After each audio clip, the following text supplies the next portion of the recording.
नमस्कार, आप देख रहे हैं एबी न्यूज। दर्शकों, एबी न्यूज में आपका स्वागत है। आज हम बिहार से जुड़े हुए आईएएस अफसरों की एक कहानी बताएंगे जो किस तरह सिस्टम के साथ छेड़छाड़ वर्तमान में काम कर रहे आईएएस ने तो किया ही रिशु के साथ मिलकर। जो बिहार से रिटायर भी हो चुके हैं आईएएस अफसर, उनका अभी भी दबदबा है बिहार के कई सरकारी विभागों पे। वो नोटिफिकेशन तक चेंज करवा देते हैं। बोर्ड जो होता है प्रमोशन का, बोर्ड खत्म होने के बाद दोबारा उस बोर्ड को निरस्त करवा देते हैं, क्वैश करवा देते हैं। ऐसे ही एक आईएएस अफसर के से जकड़ा हुआ है बिहार का एक विभाग।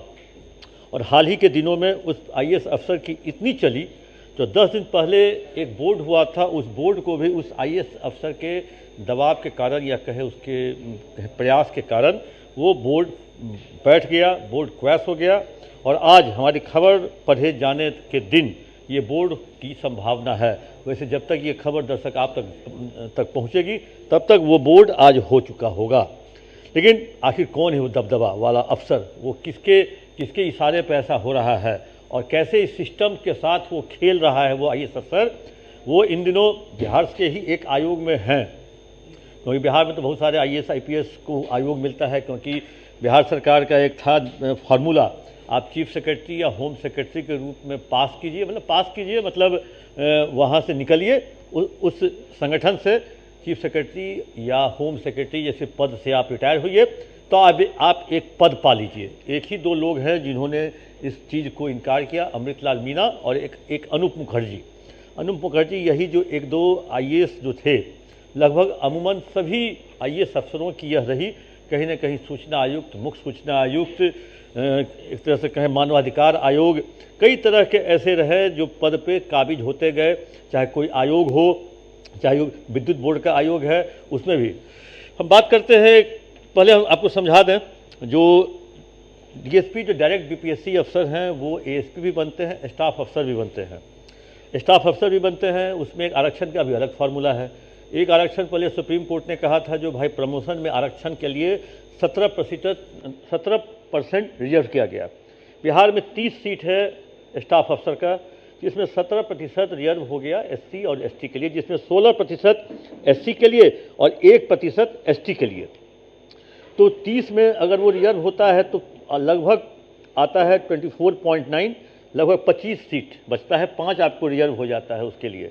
फिर 25 में से भी फिर 17% आपको रिजर्वेशन सरकार देती है एससी एसटी का। मतलब रिजर्वेशन पे रिजर्वेशन, मतलब टोटल 30 में से 34%, तब वो लगभग आ जाता है 21 की बहाली होगी। मतलब 21 स्टाफ अफसर बनेंगे और जिसमें 4 एससी एसटी, मतलब 25 में 4 एससी एसटी बनेंगे, यानी 21 में से 20 अभी है और 4 जो है वो सीट अभी खाली है।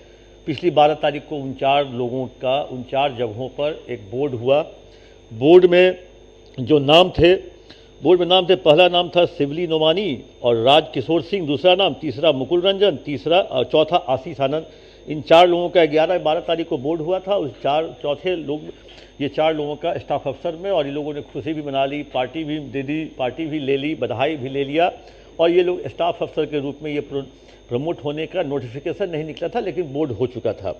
और मुझे किसी ने कहा था, जो ये बिहार है, जैसे नहीं कहता ये बीजेपी है, कुछ भी हो सकता है यहाँ पर, तो ये बिहार है, जब तक नोटिफिकेशन नहीं निकलता है ये खबर नहीं चलाइए।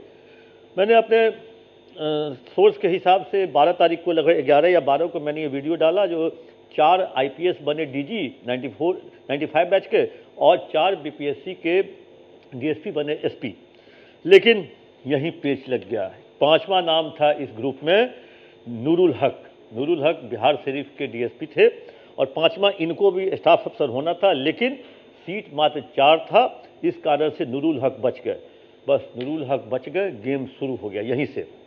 इसके बाद इनके जो आका थे, आका के बारे में खुल के नहीं बताएंगे, लेकिन इतना जरूर बता देंगे, समझने वाले समझ जाएंगे। बिहार के कई विभागों में वो सचिव रहे, कई जगहों पे डीएम रहे, उसके बाद होम सेक्रेटरी भी रहे, चीफ सेक्रेटरी भी रहे।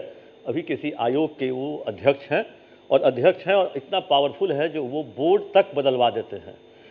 5वें नाम के लिए वो लग गए, वो शख्स 5वें नाम के लिए उन्होंने कहा जी इसमें एक कोई सतीश की सतेंद्र नाम के डीएसपी हैं, उनका हुआ था एससी एसटी जनरल कोटा से, मतलब SC ST कोटा से।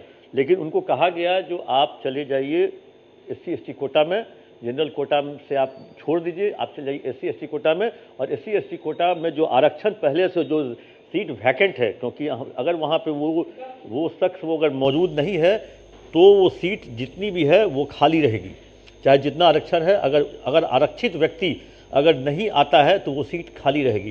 तब उस DSP को दिया गया जनरल कोटे से SC ST एक्ट के कोटे में, और तब जनरल में इधर 4 के बदले 5 सीट खाली हुआ। अब 5वां सीट खाली हो गया, तो 5वां सीट खाली हुआ तो भाई नूरुल हक का उस पर वाजिब हक बनता है, हक भी बनता है। तब नया बोर्ड की तारीख रखी गई।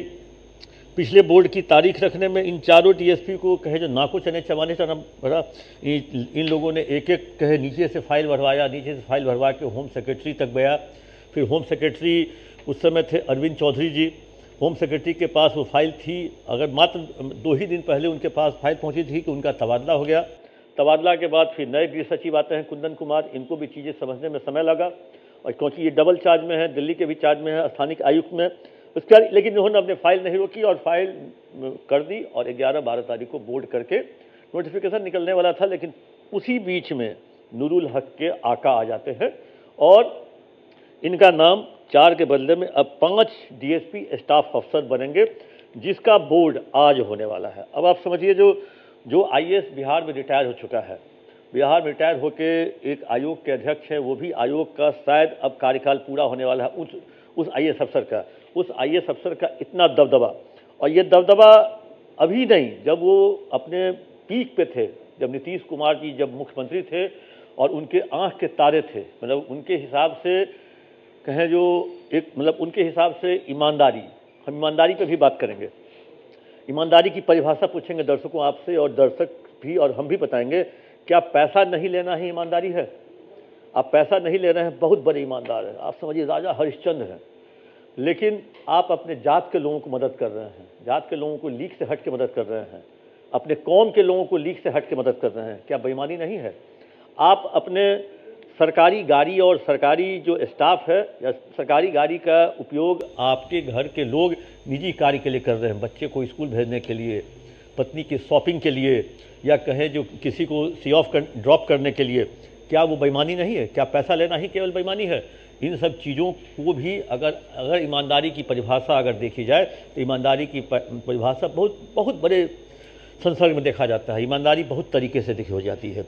ईमानदारी का परिभाषा कोई नहीं साबित कर सका, ईमानदार कौन है, बेईमान कौन है, इसलिए इस पर बहस बहुत बड़ी बहस हो सकती है। लोग अपने आप को ड्राई ऑनेस्ट कहते हैं। ड्राई शब्द जो है ना, ड्राई ऑनेस्ट शब्द जब कहता है आदमी तो उसको उसके आगे पीछे सोचना पड़ता है। ड्राई ऑनेस्ट का मीनिंग क्या होता है? ड्राई ऑनेस्ट, ठीक है, आप मैं जिस शख्स IAS के बारे में बात कर रहा हूँ, ये ड्राई ऑनेस्ट हैं, हो सकता आगे भी रहेंगे। मैं नहीं जानता जो इन्होंने पैसा लिया कि नहीं लिया, क्या इन पर भ्रष्टाचार का आरोप लगा कि नहीं लगा, लेकिन ड्राई ऑनेस्ट थे, अभी भी हैं, इतनी जानकारी मेरे पास है। लेकिन ये अपने कौम के लिए लीक से हट के मदद करते थे। अगर किसी ने कह दिया जो इस बोर्ड में मेरा नाम नहीं आया है, तो वो फाइल रुक जाती थी। ऐसा कई इंस्टांस मैंने अपने 25 वर्षों के समय में देखा है, जो किसी DSP को, अगर मान लीजिए DSP को ASP बनना है, SP बनना है, उस लिस्ट में 4 नाम है, एक इनके चहेते का नाम छूटा हुआ है, और उस चहेते के कारण फाइल 1 महीने तक टेबल पर पड़ी रहती थी, और अगला आदमी प्रमोशन नहीं पा पाता था, बाधित हो जाता था।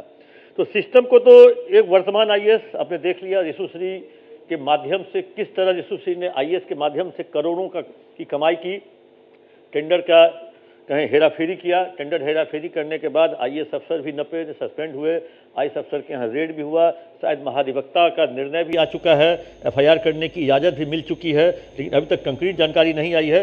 लेकिन सिस्टम को छोड़ चुके लोग भी सिस्टम के साथ खिलवाड़ कर रहे हैं, ये सरकार को सोचना होगा।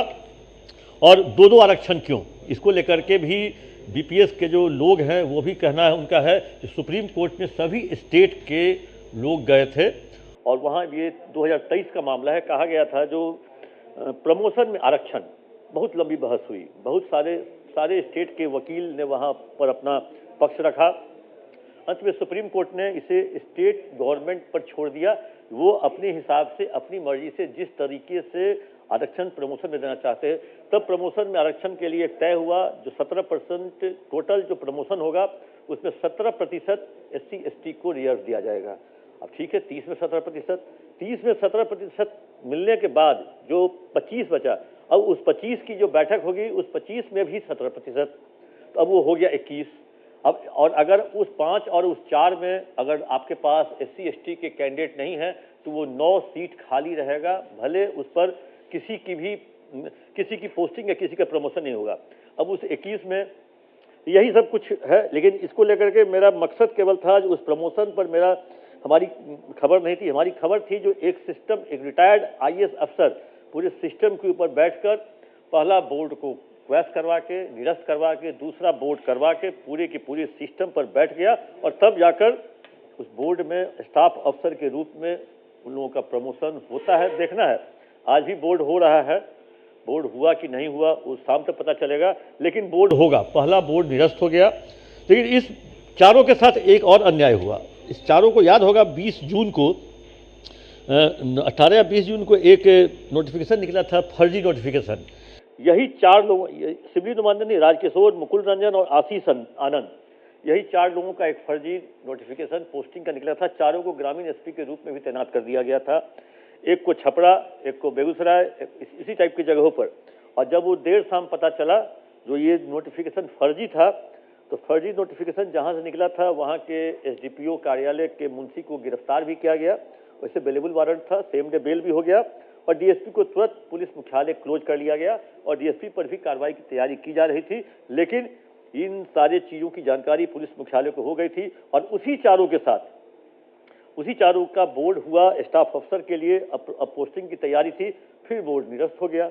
तो आखिर इस चारों पर लगता है कुछ न कुछ इस चारों के साथ हो रहा है, जो कुछ न कुछ फिर देखते हैं। जो आज बोर्ड कंप्लीट होता है कि नहीं होता है, बोर्ड कंप्लीट होने के बाद अब नोटिफिकेशन निकलने के बाद ही दर्शकों इसकी खबर चलाएंगे, क्योंकि हो सकता है कुछ हमारी खबर चलाने से ही इन लोगों का रास्ता कट जाता हो। इसलिए अगली बार नोटिफिकेशन जब निकल जाएगा, मैं जब अपनी आंख से देख लूंगा, या हो सकता है 29-30 तक निकल ही जाएगा, क्योंकि मुहर्रम के बाद बड़े पैमाने पर DSP की, कुछ IPS अफसरों की, कुछ जिले के SP की, कुछ DIG की भी पोस्टिंग की संभावना व्यक्त की जा रही है, क्योंकि कुछ चेन हल्का फुल्का बनेगा और उस चेन के तहत देखते हैं जो IPS अधिकारी, जो स्टाफ अफसर हैं, इनकी पोस्टिंग कहाँ होती है। वैसे भी दरभंगा और गया में ग्रामीण SP की पोस्टिंग हुई है, पद जो क्रिएट हुआ, और पहले से ही छपरा में ग्रामीण SP है, मुजफ्फरपुर में है, इन जगहों पर पहले गया में है। तो अब देखना है जो इन 5 स्टाफ अफसर की पोस्टिंग सरकार कहाँ करती है। अपडेट के साथ दर्शकों आपसे मिलेंगे, तब तक लीजिए इजाज़त। आप अपना कमेंट बॉक्स में जाकर जरूर दें।